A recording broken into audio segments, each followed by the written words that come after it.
Thank you Jesus. Praise the Lord. ಈ ಬೆಳಗಿನ ಜಾವದಲ್ಲಿ very good morning all of you. ಕರ್ತನಲ್ಲಿ ಪ್ರೀತಿಯ ದೇವರ ಮಕ್ಕಳೇ, ಬೆಳಗಿನ ಜಾವದಲ್ಲಿ ದೇವರು ಕೊಟ್ಟಂಥ ವಾಗ್ದಾನ ವಚನ ಪ್ರಸಂಗಿಗಳ ಪುಸ್ತಕ 11ನೇ ಅಧ್ಯಾಯ 1ನೇ ವಚನ. ಇಲ್ಲಿ ದೇವರ ವಾಕ್ಯ ಹೇಳುತ್ತದೆ, ನೀನು ಹೋದಲ್ಲೆಲ್ಲ ಒಳ್ಳೆಯ ಕೆಲಸವನ್ನು ಮಾಡು, ಸ್ವಲ್ಪ ಕಾಲ ನಂತರ ನಿನ್ನ ಸತ್ಕ್ರಿಯೆಗಳ ಫಲವನ್ನು ಹೊಂದುವಿ ಎಂಬುದಾಗಿ. ಹಲ್ಲೆಲೂಯಾ. ಕರ್ತನಲ್ಲಿ ಪ್ರೀತಿಯ ದೇವರ ಮಕ್ಕಳೇ, ಇವತ್ತು ನೀವು ಎಲ್ಲೆಲ್ಲಿ ಹೋಗ್ತೀಯೋ ಅಲ್ಲೆಲ್ಲ ಏನು ಮಾಡಬೇಕು? ಒಳ್ಳೆಯ ಕೆಲಸ ಮಾಡು.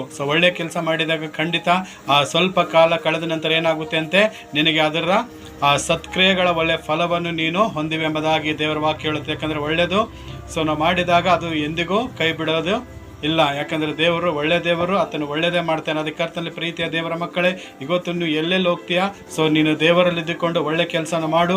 ಖಂಡಿತ ನೀನು ಮಾಡಿದ ಒಳ್ಳೆಯ ಕೆಲಸಕ್ಕೆ ದೇವರು ಆ ಸತ್ಕಾರ್ಯಕ್ಕೆ ಒಳ್ಳೆಯ ಒಂದು ಪ್ರತಿಫಲ ಕೊಟ್ಟು ನಿನ್ನನ್ನು ಆಶೀರ್ವಾದ ಮಾಡ್ತಾರೆ ಎಂಬುದಾಗಿ ಒಂದು ದೇವರ ವಾಕ್ಯದಲ್ಲಿ ನೋಡ್ತೇವೆ. ಹೀಗಾಗುವಂತೆ ದೇವರು ನಮ್ಮನ್ನು ನಿಮ್ಮನ್ನು ಆಶೀರ್ವಾದ ಮಾಡಲಿ ಎಂಬುದಾಗಿ ನಾನು ದೇವರಲ್ಲಿ ಪ್ರಾರ್ಥಿಸ್ತೇನೆ. One second. My God bless this word you and your family. Amen. Amen. Thank you Jesus. Praise the Lord.